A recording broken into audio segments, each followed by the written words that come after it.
Buenas tardes, Fernando, ¿qué tal? Un gusto tenerte aquí. ¿Tú cómo estás, Rafael? Todo chévere. ¿Puedes comentarnos en qué industria desarrollaste tu vida laboral? Ok, mira, si hablamos del inicio mío en la industria, pues yo creo que siempre estuvo ligado al comercio. Mis inicios fueron desde muy niño.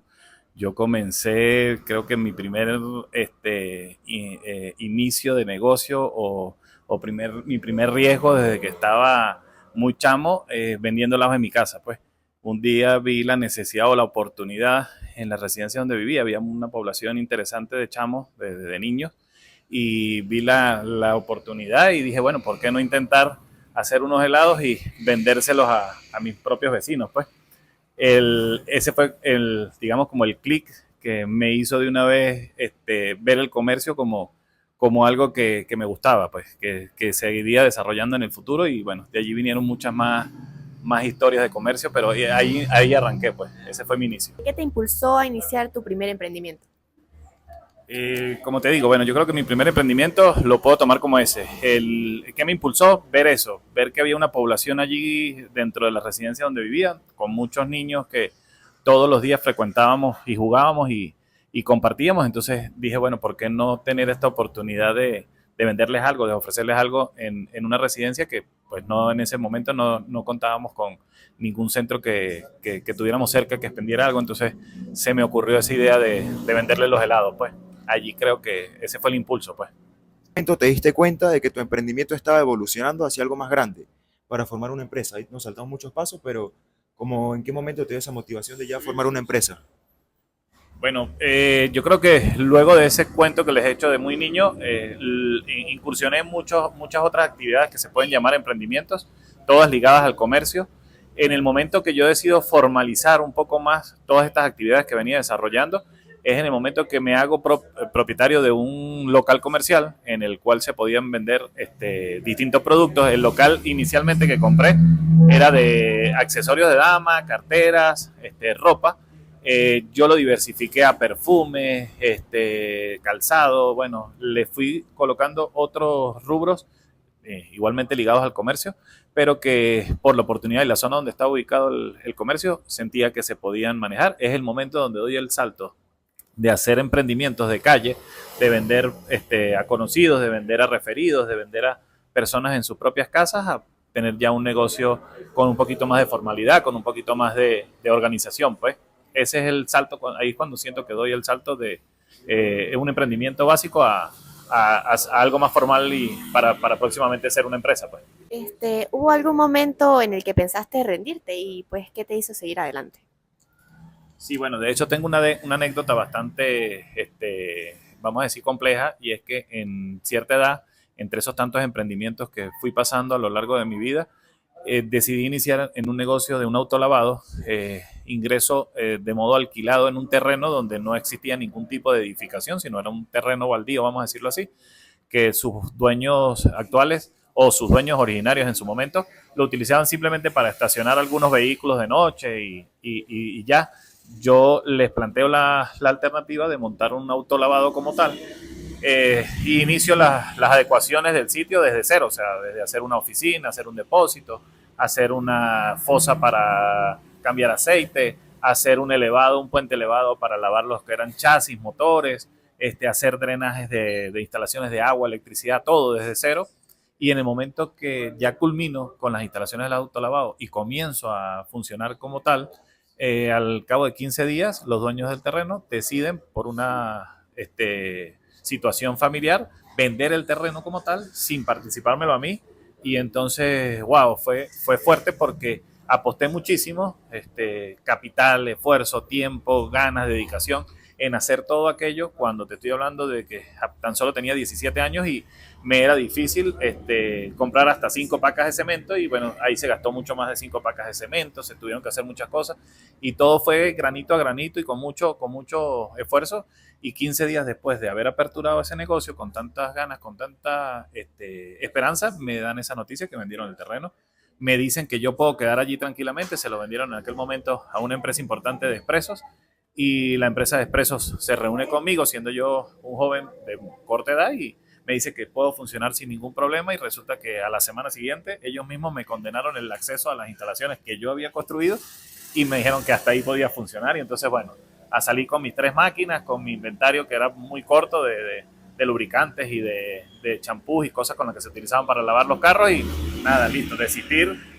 Muchas personas me dijeron, bueno, Fernando, ya, o sea, mis papás fueron unos que este es el momento que ya ponte serio con los estudios, dedícate a tu carrera, deja de inventar cosas. En estos términos, tal cual me lo dijeron, como que ya es momento de no experimentar más, mira lo que te pasó, ya, llega hasta aquí y bueno, no, eso creo que lo que me hizo fue dar el doble de ganas para volver a emprender y bueno, tener un poco más de cuidado y cautela a la hora de iniciar el próximo proyecto. Ajá.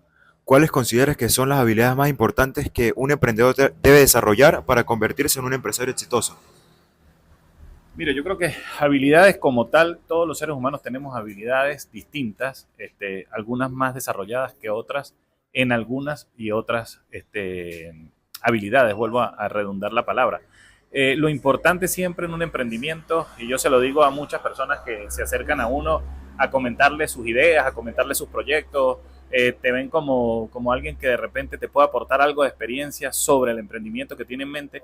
Yo lo que siempre le digo es pónganle ganas, constancia, dedicación, disciplina, eso es lo más importante. O sea, porque he visto emprendimientos que nacen desde, como te digo, desde una venta de helados en la casa pequeñito y se convierte en una heladería formal y luego llegan a ser incluso negocios franquiciados que se multiplican por todo el país. Entonces, es ponerle eso, ganas, disciplina, constancia, dedicación, amor, porque siempre tienes que estar enamorado de las cosas que haces, es la fórmula perfecta para que ese emprendimiento se desarrolle y se convierta en algo más, pues.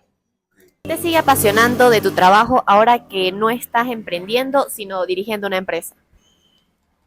Mira, yo creo que siempre he sido un apasionado de la palabra esa trabajo, a todo lo que hago, en todos los rubros que he estado, en todos los negocios que he incursionado, siempre estoy apasionado del trabajo, muchos me critican que por qué no descanso un domingo, por qué no descanso un sábado y siempre estoy pensando en qué hacer, pero es parte de mi ser, pues es parte de mi esencia, es lo que me hace sentir como que estoy activo, que no me puedo quedar quieto de pensar un domingo que los muchachos están sin algo tan simple como vasos, no tienen bolsa, no, yo voy a esperar hasta el lunes para llevársela, no, el mismo domingo en la mañana si tengo el tiempo y tengo la disposición o tengo lo que necesitan ellos a la mano, pues se los voy a traer el mismo domingo, se los voy a traer. O sea, para mí no existe un horario, cuando tú tienes una responsabilidad como cabeza de empresa o cabeza de negocio, si tienes esa responsabilidad, para ti no puede existir algo que se llama horario, simplemente es tener las ganas y tener la disposición. Entonces eso es lo que creo que siempre me motiva. Esas ganas de trabajar, de seguir,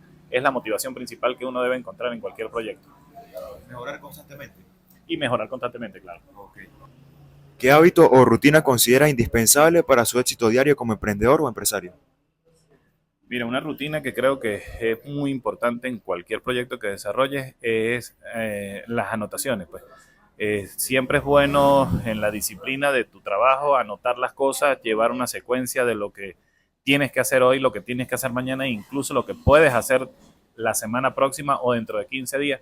Esa rutina de llevar tú disciplinadamente una agenda es muy importante para cualquier emprendimiento, cualquier proyecto o para cualquier empresa. Planificar. Ser planificado, exactamente. ¿Qué crees tú que es algo que le puedes enseñar a una persona que está en la universidad que a veces en las clases pues no dan para formar una empresa? Bueno, mira, yo creo que el manual escrito para formar una empresa, puedes encontrar muchísimos, pero no hay uno que se adapte a lo que tú realmente quieres hacer. En las universidades vamos a encontrar materias muy, muy pedagógicas, muy aplicadas a ciertas estructuras de lo que se maneja en una empresa, pero finalmente eres tú la persona, la que quiere emprender, la que le da forma final al esquema o al proyecto que tienes en mente. Yo lo que siempre le digo a la gente cuando quiere iniciar un emprendimiento o tiene en mente, nunca es tarde, eso es algo que tienen que aprenderlo, nunca es tarde, no, que si no emprendí a los 15 años se me hizo tarde, ¿por qué no a los 25 lo hice? No, nunca es tarde. Sé de personas que han emprendido proyectos después de los 45 y son exitosos, siempre y cuando lo que tienen es que visualizar todas las variables. Los proyectos no se llevan solamente por el sentimiento, porque me gusta, porque vi que fulano lo hizo y le fue bien. No, hay que visualizar todos los esquemas, hay que visualizar todas las aristas, cuáles son, siempre les digo a la gente, visualicen cuáles son sus pros, cuáles son sus contras. No nos podemos ir solamente por los pros, y no visualizar las posibles causas de los contras que tengamos. Eso es lo más importante y emprender. O sea, finalmente es tener las ganas y arriesgarse. Todo emprendimiento tiene riesgo. No hay ningún emprendimiento. Cuando a mí se me acercan muchas personas a pedirme consejos, no, pero es que lo que quiero es aminorar totalmente los riesgos. Mentira, o sea, los riesgos van a estar. Si queremos hablar de actualidad, por ejemplo, ¿cuántos emprendedores de la zona del Páramo, para ir a algo actual totalmente, el día de ayer eran emprendedores exitosos y al día de hoy están prácticamente cruzados de brazos porque su emprendimiento se le vino al piso, producto de la naturaleza, algo que no es controlable, algo que no puedes predecir? Entonces, el emprendimiento siempre va atado de la mano de un riesgo. Es imposible pensar que yo voy a obtener un emprendimiento cero riesgo. Los emprendimientos cero riesgo, que no existen por supuesto, pero con riesgos mínimos, pues siempre van a ser emprendimientos con ingresos o aspiraciones o proyectos con ciertas limitantes de crecimiento. Los emprendimientos con mayor riesgo, por lo general, van asociados a posibilidades de crecimiento más alto. Entonces, es allí donde tú tienes que, como ser humano, como emprendedor, como persona que quiere desarrollar algún proyecto o idea, decidir hasta dónde quiero arriesgar. Entonces, si mis limitantes de riesgo no quieren ser muy altas, pues emprendo algo que tenga posibilidades de riesgo bajas y obviamente pues el crecimiento va a ser más lento. Pero entonces es eso, finalmente a todos los estudiantes que piensan o que quieran emprender en algún proyecto, lo primero es eso, visualicen el proyecto, enamórense del proyecto, evalúen los riesgos, porque es muy importante evaluarlos, pero no dejen de soñar y no dejen de querer emprender, porque finalmente en el emprendimiento está la clave del éxito de muchísimos profesionales y no profesionales en el mundo. Pues. Muchísimas gracias, Fernando. Muchas gracias.